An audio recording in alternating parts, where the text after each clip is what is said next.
श्री गोवर्धन नाथ नाम के एक रसिक संत थे।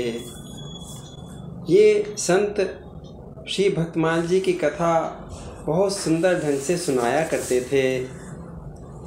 भक्तों के चित्रों को बड़े प्रेम से सुनाया करते थे।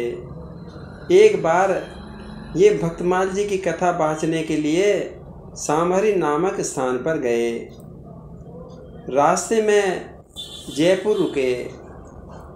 उन्होंने सोचा भगवान श्री गोविंद देव जी का दर्शन करके आगे चलेंगे। मंदिर में दर्शन करने आ गए। मंदिर के पुजारी भगवान के अनन्य रसिक प्रेमी थे। जब उन्होंने सुना कि भक्तमाल जी के सुंदर वक्ता श्री गोवर्धन नाथ जी आए हैं तो वे उनसे मिलने के लिए आए। कहने लगे कि हे गोवर्धन नाथ जी, सांभरी गांव में कथा आरंभ करने में तो अभी काफ़ी समय है। कुछ दिन आप यहीं रुकिए और मंदिर में हमें भक्तमाल जी की कथा सुनाइए। पुजारी जी के आग्रह को टाल न सके और गोवर्धन नाथ जी ने श्री गोविंद देव जी महाराज के मंदिर में कथा आरंभ कर दी। होने लगी तह भक्त सुमाला, जहाँ विराजत गोविंद लाला। चारों तरफ भक्तमाल कथा की चर्चा फैल गई। भीड़ इकट्ठा होने लगी। जयपुर के रसिक श्रोता श्री भक्तमाल कथा सुनकर गदगद हो गए।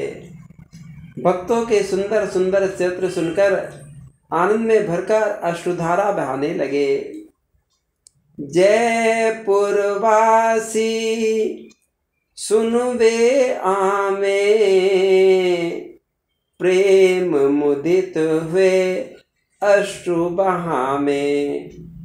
कुछ दिन तक लगातार भक्तमाल जी की अमृत वर्षा चलती रही।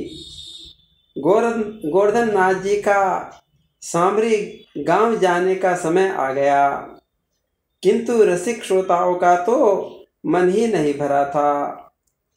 फिर निश्चय किया गया कि कुछ दिन विश्राम रखो, मैं सांभरी गांव में कथा सुनाकर आ जाऊं, फिर लौटकर आपको आगे की पूरी कथा सुनाऊंगा। सांभरी की रामती कर आऊं, तब ही पूरी कथा सुनाऊं। और कुछ दिन बाद सांभरी गांव में कथा समाप्त करके पंडित जी फिर जयपुर आ गए। रसिक श्रोताओं ने गोवर्धन नाथ जी को घेर लिया।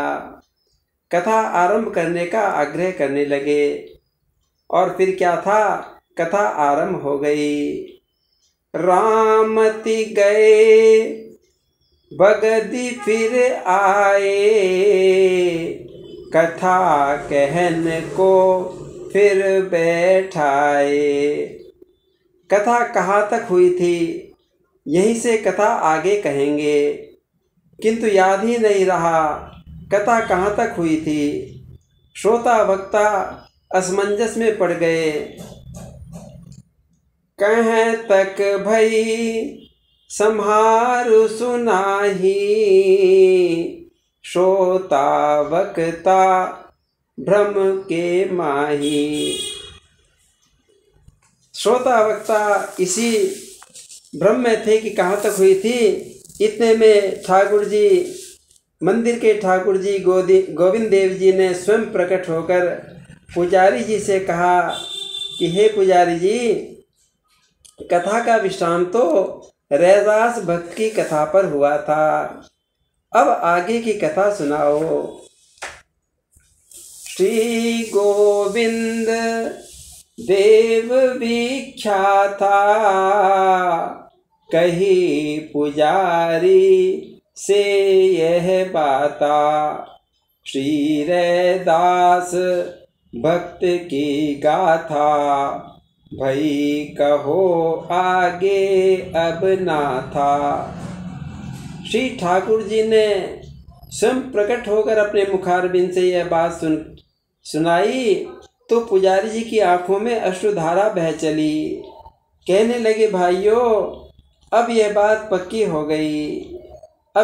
पक्की हो गई कि भक्तमाल जी की कथा के श्रोता तो स्वयं ठाकुर जी हैं। सुनी पुजारी के त्रगन पानी भयो अपार, या के श्रोता आप हैं यह कीनी निर्धार। भाइयों, अब आप पक्की बात मत मानिए कि भक्तमाल जी के श्रोता तो स्वयं ठाकुर जी हैं। बोलिए भक्त और भगवान की जय।